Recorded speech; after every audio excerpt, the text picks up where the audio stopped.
Hello there, World of Tankers, and welcome to the channel. I'm your host, Edrodals Blitz, and in today's video, I'll be playing in the STB-1. This is the Tier 10 Japanese Tech Tree Medium, a vehicle that in the latest update received PBR graphics. And I have to say, this is by far one of my favorite looking PBR tanks yet. There's been a lot I'm still excited for to see, like the 121B, but I think that this is a great looking vehicle. Wargaming did a really solid job giving it enhanced graphics. They even reworked the legendary camo. I'm still not a huge fan of the camo. I think the front of it looks really nice, but I don't know. I feel like the back should have some sort of 3D style added to it, kind of like how we got the 60 TP. You know, it's got little things sticking out of it. I feel like that would look really nice on the STB, so maybe I'm keeping my fingers crossed Wargaming will do that in the future. But for now, I'm sticking with my Fire Sentinel. I think this looks pretty nice, and it gets the job done. Now, the STB-1 itself is a really nice vehicle. It's got some good things, some bad things,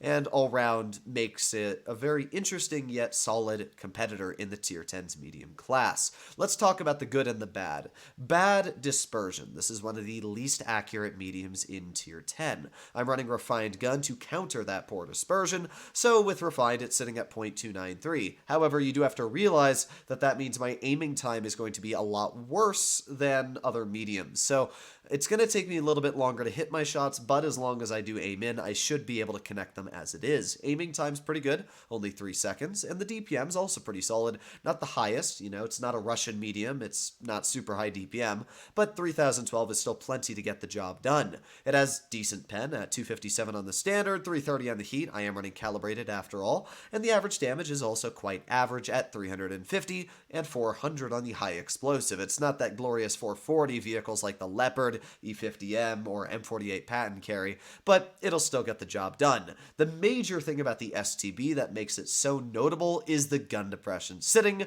at 11 degrees. That gun depression allows it to work literally any ridgeline better than any other Tier 10 in the game, which is quite good. So add that into the fact that this tank actually has very good solid armor when it's hull down, and yeah, you can understand why the STB is such a hard vehicle to counter. Mobility-wise, it's got a good power to weight of 22 and a decent top speed of 53. It's not the fastest, it's not the best on DPM, it's not the best on armor, but it's all round a really good vehicle. I would say if you want the most all-rounded tank in the game, the M48 patent is just a little bit higher up, but this tank trades off a little bit of the strengths the patent has, like really good brawling capabilities, for a little bit less armor in the open, but a lot more armor, especially when you're using it hull down, which is what we're going to be doing in this battle.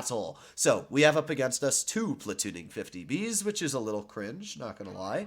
I am not gonna be surprised at all if those 50Bs just completely try to send it, so I'm gonna stay a lot more passive this battle. We can also see they have a Sheridan, a TVP, and a 121B. So yeah, this is not gonna be a fun battle. I can tell you just by looking at the lineup already. So what I'm gonna do is I'm just gonna chill probably right about here. Oh boy, that Sheridan got way aggressive, but our turret armor was able to do the job, and we got a nice bounce already in the turret. Now I'm going to cross this way, and we're going to get over here. I feel like I don't really want to overaggress whatsoever. Sheridan did shoot, and we shouldn't be spotted. Base C is also being captured. That would be my guess by the Minotauro or something like that. For now, we're just going to chill here, overlook this bush, and yeah, we're going to wait. We got blind fired. We are not spotted. I know that. No, there's no way we're spotted. There's no way. Yeah, we're not. I don't know. We're just getting blind fired by the 50Bs, it appears. Well, there is a 50B. I'm not sure what blind fired me. Maybe the TVP? Are we spotted? I'm so confused. I didn't get a light bulb for shooting that 50B, which doesn't make sense because you would think I would. No, we weren't spotted. I don't know. I'm losing my brain cells. You guys are witnessing this tomfoolery with me. Now, the Minnow is already dead, which is great news. That's one less tank we have to deal with. I'm going to sit here and let's poke this spot again. Hello? I'm not seeing anybody. Let's just keep looking here for now. If anybody else gets spotted off towards the side, we'll take a look. But it's usually nice just to wait, be passive. Looks like it was the 50B shooting at me. We got a nice shell into the enemy 50B there. And with that, we do have a lot of tanks still holding here, which is good. That's really good, actually. You want your team to be holding. We can see that the 50B is playing aggressive, and wow, we got bonked by that 268 version 4. To be honest, I'm not really sure why the 268 version 4 is camping. But yeah, that guy absolutely bonked us for a big shot there too. Let's get a nice shell into the 50B, back up. This is where that 11 degrees of gun depression is going to be super solid. I mean, you can see we can just easily work this against the 50B, and he really can't do much to counter us here. Still working that fantastic gun depression. Oh, I misclicked my fire button, but all good. We're still hauled down. The TVP bounces me, and with that we get another nice pen. With that, we're up to 2,800 damage already, and it looks like the enemy 26A version 4 was killed. Maybe he was focusing a little too hard on me, so I'll take that. He's dead. Let's aim in a nice HE to the side of the TVP. Bit of a low roll, but you know what? I'll still take a pen any day. Let's aim it on the 50B. There you go. Easy clearing shot in the him. And, I mean, you can see just how dang flexible this tank is. It is definitely one of the most flexible tanks in Tier 10. The fact that I can just work this ridgeline so easily, and, I mean, you can just see this. It's the fact that it's got so much gun depression, allowing it to just chonk shells into its opponents. Now, we do have a bit of a weird scenario here. I'm going to go forwards. That way, we don't have to worry. I didn't mean to kill my leopard there. I'm sorry, dude. But... yeah, I don't know what's going on here. This game's just causing me to lose some brain cells.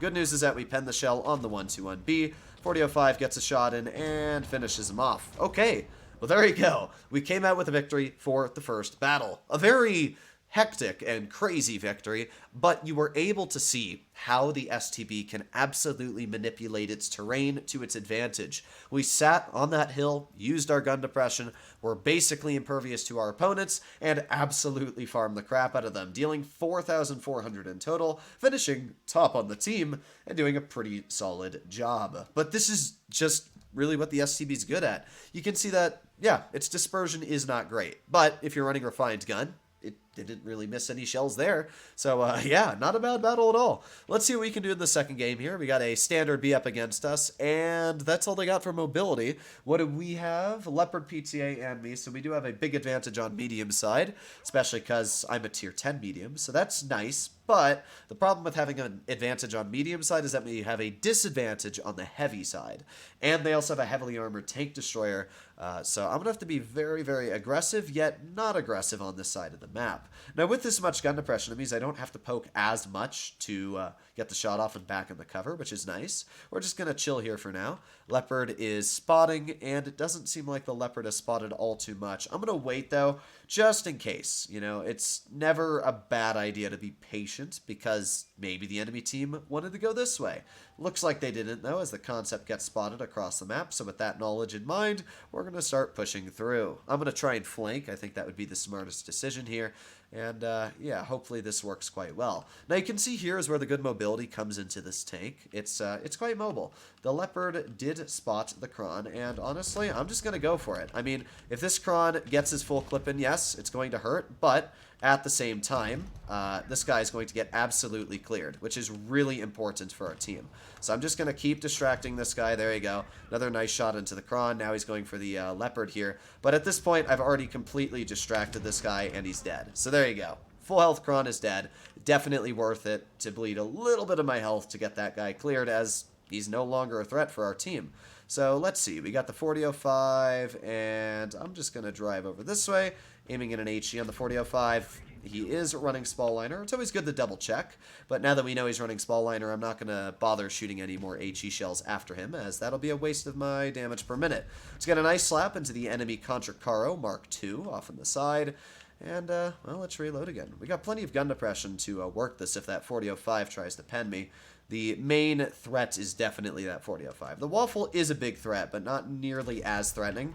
There you go. Another nice slap into that 4005. With that, we've taken off a fairly decent chunk from his vehicle. Let's reload again. There you go. Another nice shot. With that, we're up to 2,800 damage dealt already. Okay, well, the Leopard gets a shell in, it appears. Unfortunately, we do not hit that shot on the enemy there. But what we're going to do is we're going to push up a little bit. I'm going to see if this Waffenträger is working the spot. Looks like he's not. So, let me finish off the standard. There you go. Nice slapperoonie into his vehicle. And let's, well, looks like the E100 is not going to be looking at me here. Is the Waffle? No? Okay. I don't know where this Waffle actually went, I'm going to be completely honest. I know he's here. Oh, he went all the way over there. Okay, well then I'm just going to take full advantage of this E100. There you go. Perfect bounce on the turret. Once again, you can see that turret armor doing the trick. It is actually really solid. People don't realize how good the turret armor is on this vehicle, but it's pretty dang good. Let's go for another shell into the E100 here. Using that good mobility once again, we're going to get behind him. Keep on reloading. There you go. Another nice slap. And it looks like the 60 TP is going to get the final kicker in, but maybe not. Oh, he fired HE and did not kill him, which meant we got a teeny bit extra damage there. So once again, another 4,400-ish damage game. As you can see, the STB is a fantastic tank. Its mobility is great, its gun is good, everything about the STB is absolutely amazing. And because of that, it allows it to be, in my opinion, the best tier 10 medium. There's a lot of really good mediums out there. E50M's great. I mean, honestly, there's no real bad mediums in tier 10 at this point. M48 Patton's great. Leopard's great. Even the Russian mediums are all great. I would say in general, all of the classes in this game are really well balanced right now. But the STB is just a little bit better when it comes to the other mediums because of the fact that it has the most gun depression, really solid turret armor, and add that into the fact that this vehicle is mobile. It's just a really solid vehicle. Hopefully you enjoyed today's video. Let me know what you think about the STB in the comments down below if you agree or disagree with my opinion. But at the end of the day, it is an opinion, so keep that in mind. I'll see you in the next one. Bye-bye.